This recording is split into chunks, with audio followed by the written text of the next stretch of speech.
Hello, it's Sakhi. I hope you're having a lovely day. Welcome to today's video.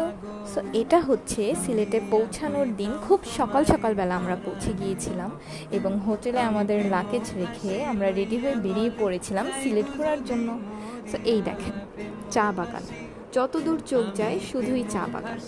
চা বাগান দেখতে দেখতে আমরা যাচ্ছিলাম সাদা পাথরের উদ্দেশ্যে। চলে এসেছি পাহাড়ের রাজ্যে।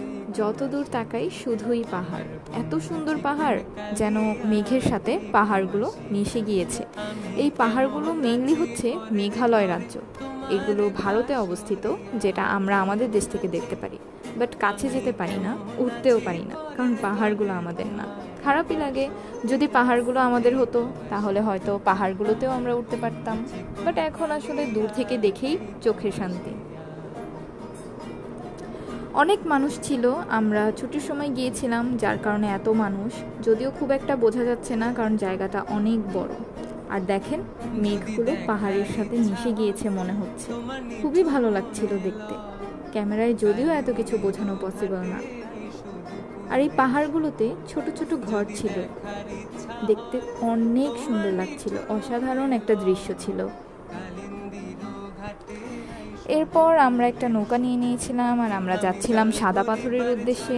আর এই যে পানিগুলো দেখছেন, এগুলো ঝর্ণা থেকে ডিরেক্টলি আসছিল, যার জন্য পানিগুলো প্রচণ্ড ঠান্ডা ছিল।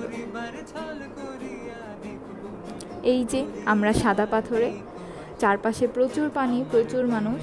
এখন বর্ষা সিজন, যার কারণে এত বেশি পানি, পাথরগুলো ভালো দেখা যাচ্ছে না। বাট যখন বর্ষা সিজন থাকে না, তখন পাথরগুলো আরও ভালো মতো দেখা যায়। আপনারা চাইলে এখানে জামা কাপড় নিয়ে আসতে পারবেন, ড্রেস চেঞ্জ করতে পারবেন। আমরা যদিও এভাবে প্রিপারেশন নিয়ে আসিনি, বাট আপনারা চাইলে আসতে পারেন।